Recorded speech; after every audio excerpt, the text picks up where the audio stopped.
الآب والابن والروح القدس إله الواحد أمين. كل سنة وانتم طيبين. النهاردة عيد الروح القدس أو عيد البنتكوستي أو عيد العنصرة، ودي كلها مسميات للعيد.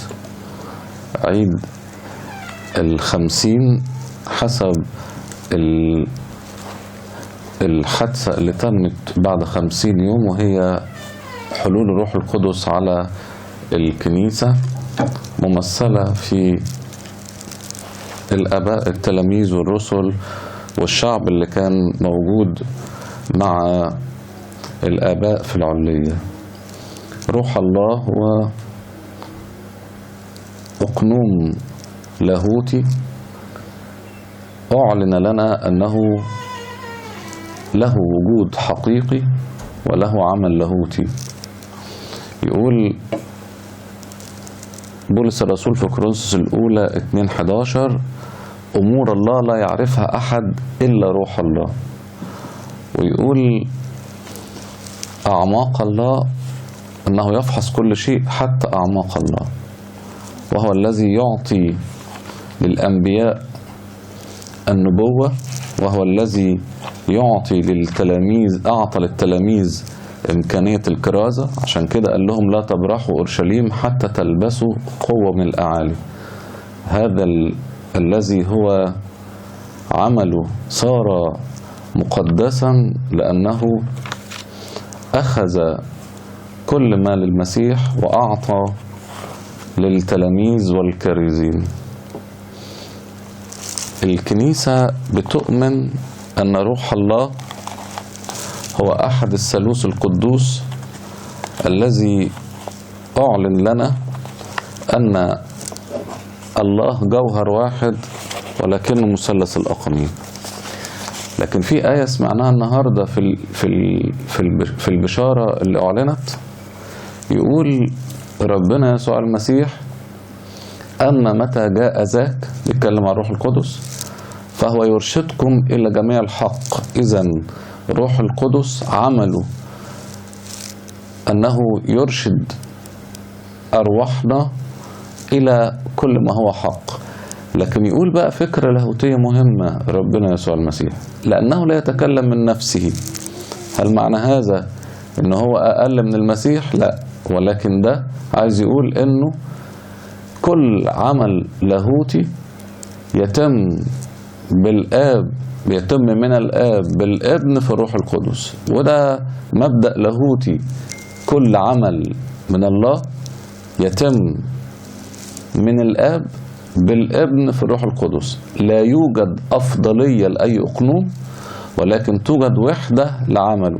يعني لا يوجد عمل إلهي إلا لما نجد فيه الآب يعمل والابن يعمل والروح القدس يعمل. زي ما أنا كإنسان كل فعل بعمله كإنسان بوحدة واحدة يتم من خلال تفكيري عقلي، ومن خلال عمل يتم بجسدي إيديا أو عينيا أو رجليا، ومن خلال وجودي الحي اللي هو روحي. فبينما أنا إنسان واحد ولكن بتحرك بعمل معين يشترك فيه تفكيري عقلي الكلمة اللوث، وكياني أنا بعمل وبروحي اللي بيخليني حي. من غير ما يكون فيا روح مفيش عمل، من غير ما يكون فيا إدراك وعقل مفيش عمل، من غير ما يكون فيا كيان محدد جسدي مش فيش عمل.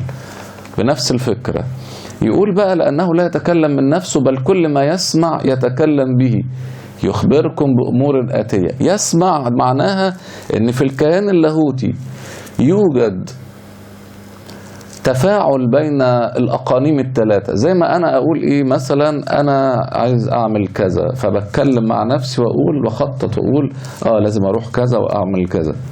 حد يسمعني يقول: أنت بتكلم مين؟ أقول لك: لا، ده أنا حواري الذاتي أنا، علشان أتحرك لشيء محدد. لكن يقول بقى ربنا: ذاك يمجدني لأنه يأخذ مما لي ويخبركم. إيه اللي يأخذه من الابن بقى؟ كل عمل خلاصي تممه السيد المسيح نأخذه من خلال الروح القدس، هو واسطة العمل، هو الصورة التي من خلالها يتم العمل.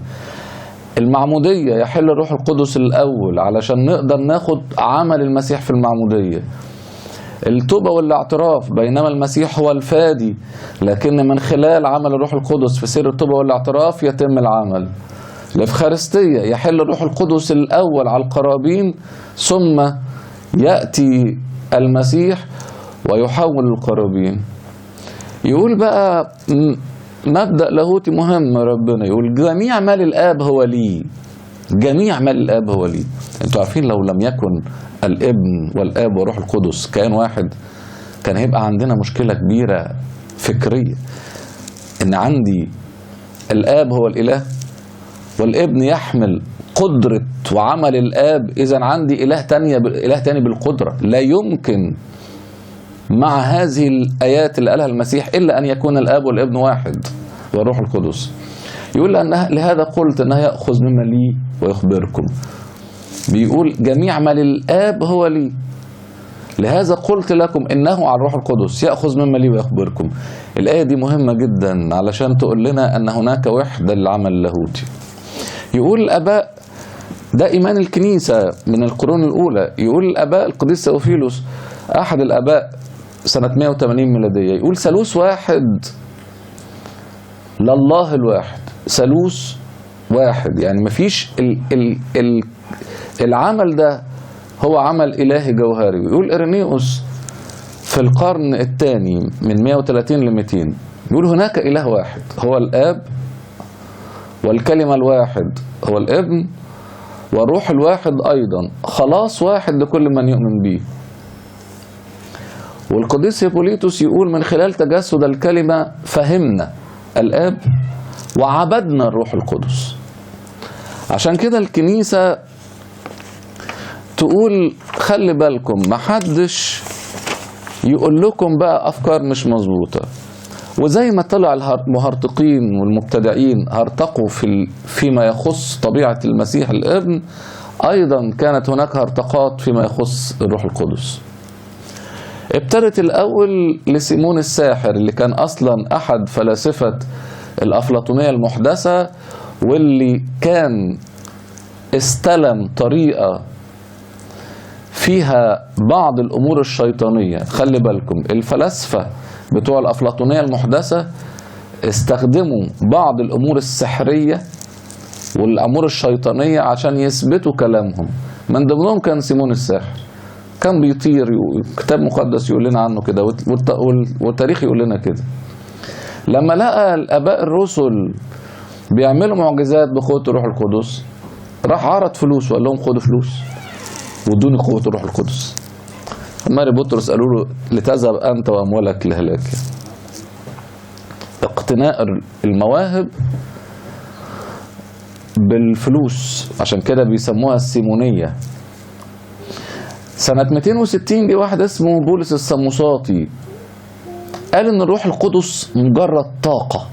خلي بالكم الفكرة دي هتقعد بقى يتداولها كتير من المهرطقين لحد عصرنا النهاردة. في ناس بتعلم وتقول كده ان الروح القدس طاقة.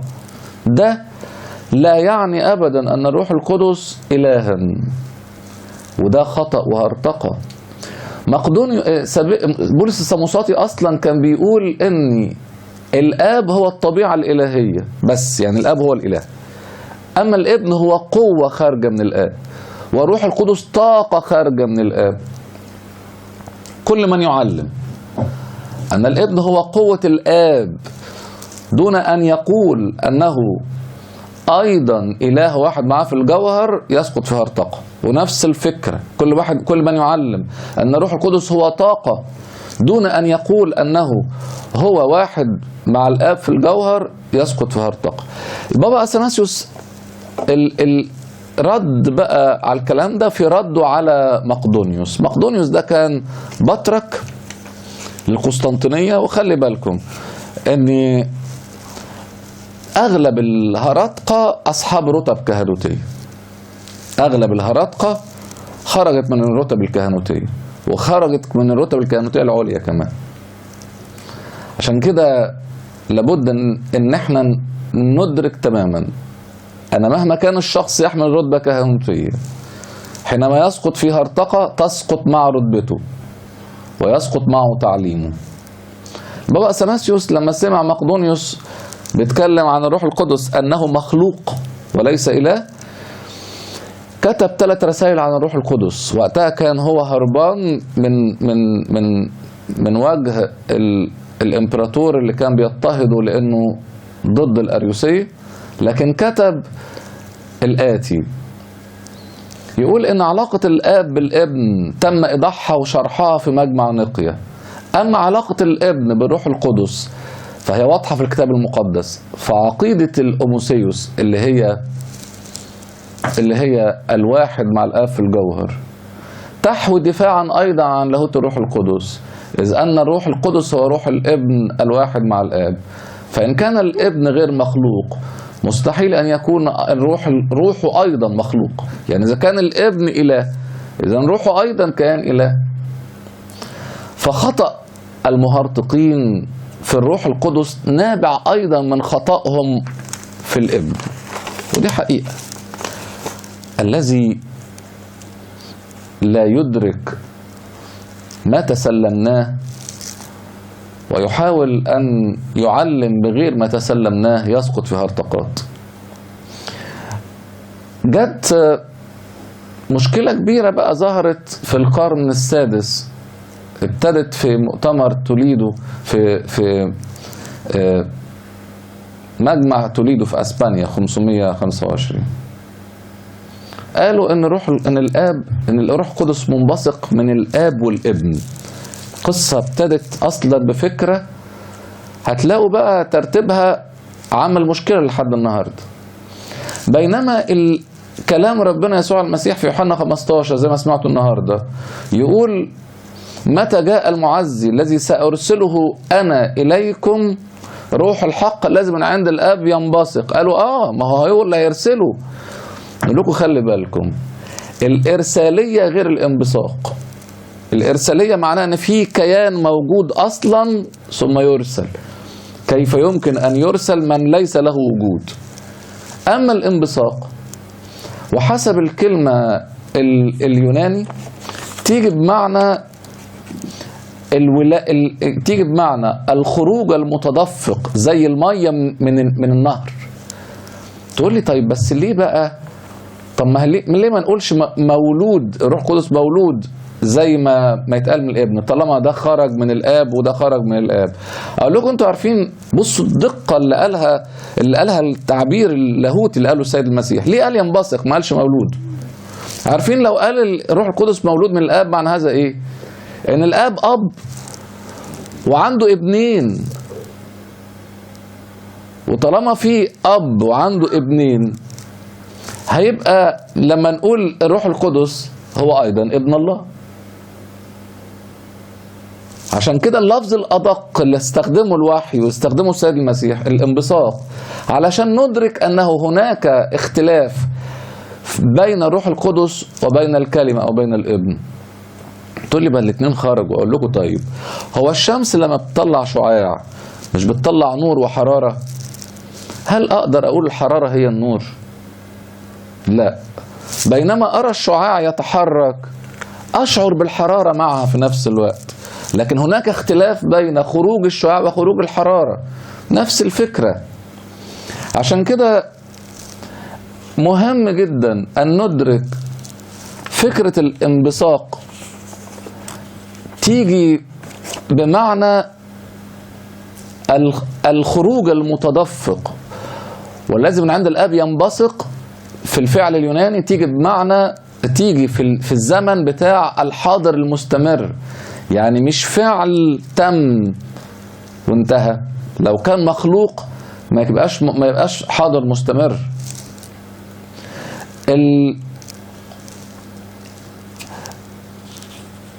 ما ينفعش نقول زي ما قال مقدونيوس انه مخلوق، لانه لو روح القدس مخلوق هيبقى كائن من الكائنات المخلوقة، وبالتالي ما يبقاش عمله عمل لاهوتي.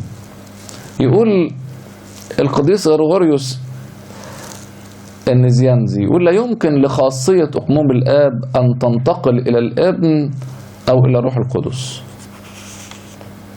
وده علشان ما حدش يقول بقى إن الروح القدس منبثق من الآب والابن، لأن دي خواص لاهوتية. الروح القدس منبثق من الآب لأنه دي صفة جوهرية لأقنوم الآب. الكنيسة وقفت قدام فكرة الانبثاق من الآب والابن، لكن الحقيقة مش كنيستنا بس. الشيء الغريب ان كنيسة روما كمان وقفت قدام الموضوع ده في البداية. مؤتمر توليدو كان 589 مش 525، 589 قالها واحد من اسبانيا، وبعدين اتعمل له مجمع واترفض. 750 القرن الثامن واحد من ملوك الغرب اسمه كارلوس قال لا، انا مؤمن بان الاب الروح القدس منبثق من الاب والابن.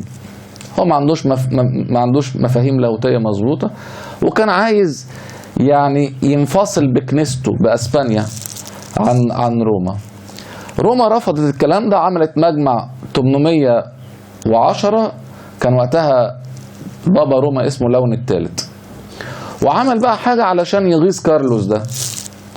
راح كتب قانون الإيمان بتاع نقية على لوحين من فضة وحطهم على كنيسة روما كاتدرائية، وقال هذا هو إيمان آبائي لا يمكن أن نغيره، هذا هو إيمان نقية اللي هو الروح القدس منبثق من الآب فقط.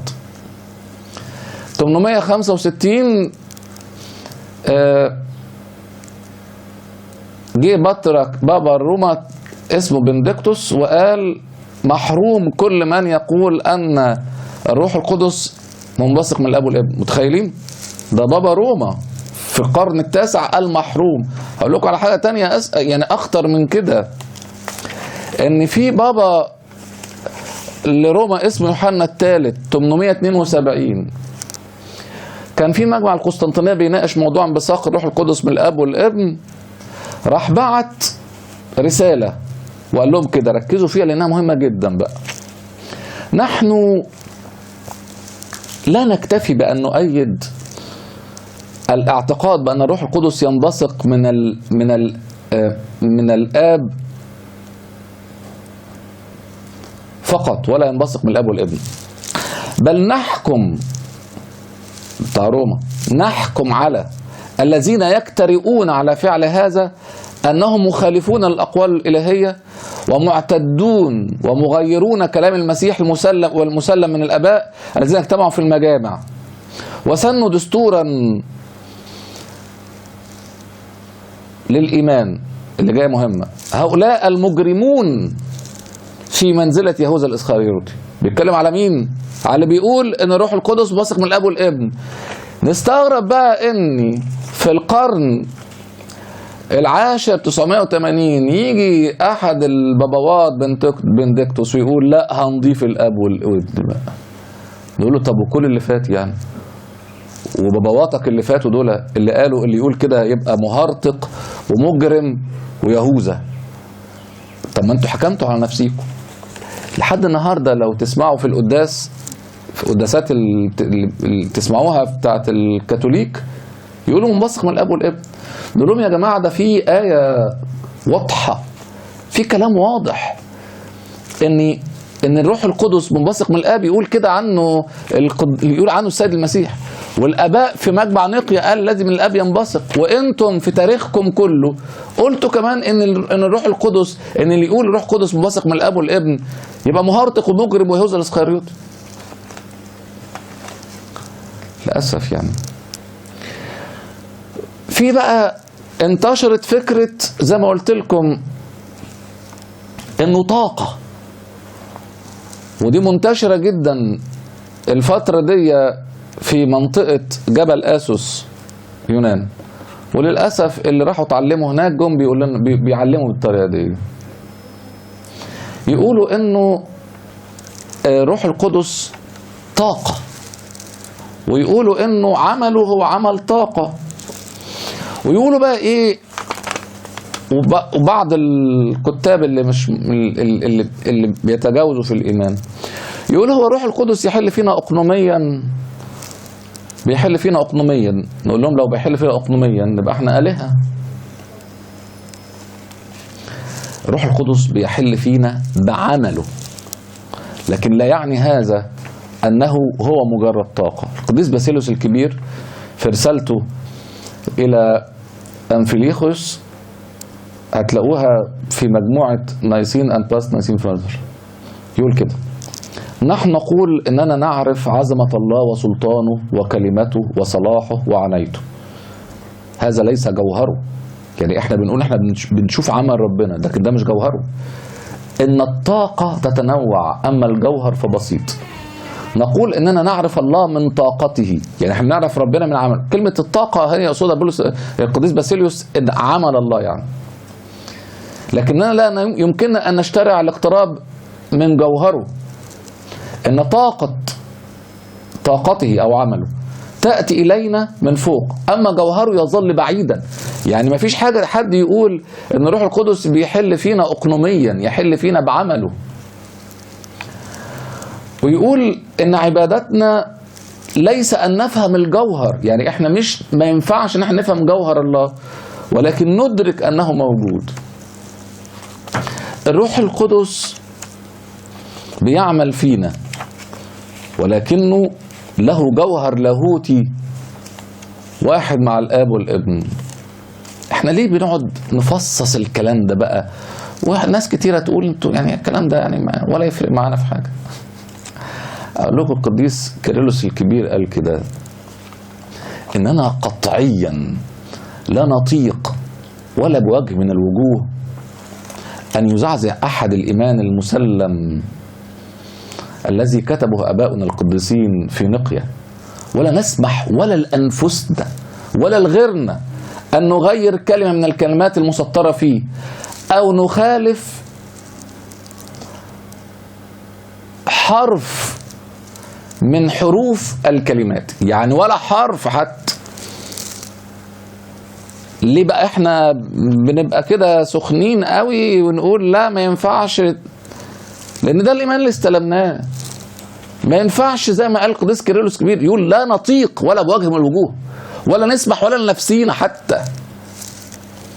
القديس باسيليوس في رسالته الاسقف ايقونيه عن المعموديه يقول كده هو، وخلي بالكم دي نقطه مهمه: الذين قطعوا من التسلسل الرسولي لم تبقى لهم صلة بالروح القدس.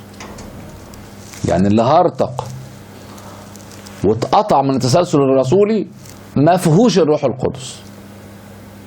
ما حدش يقول ما عندهم أسرار وعندهم روح قدس، ما هم كنائس زينا. لا، الذين هرتقوا وانشقوا وصارت لهم مسميات كنائس خارج الكنيسة الوحيدة المقدسة الجامعة الرسولية الأرثوذكسية قطعوا من تسلسل الرسول، وبالتالي لم يكن عندهم روح قدس. ده مش كلامي، ده كلام القديس باسيليوس. لم يتبقى لهم صلة بالروح القدس وانفصلوا عنه. كانت لهم نعمة الروح القدس، لكنهم بانشقاقهم عن الكنيسة أصبحوا كالعوام. لذلك من يتعمد منهم يجب أن يتطهر بالمعمودية الحقيقية منذ حين يدخل الكنيسة، فلا يجوز أن نقبل معمودية الهرطق، وهذا لأنه يجب أن نراعي القوانين الموضوعة في الكنيسة. الروح القدس هو إيماننا أنه أحد الثالوث القدوس المساوي للآب والابن، الذي يعمل في الأسرار، الذي أرسله ربنا يسوع المسيح، والذي هو منبثق من الآب، أرسل إلينا كي يتمم عمله الخلاصي. له دور في الخلاص وله دور في حياتنا الشخصية، لأنه له عمل قوي كقوة حقيقية، عمل في داخلنا لأنه يحل بقوته فينا ويعمل أيضا في الكنيسة. لإلهنا كل مجد وكرامة الأبد. آمين.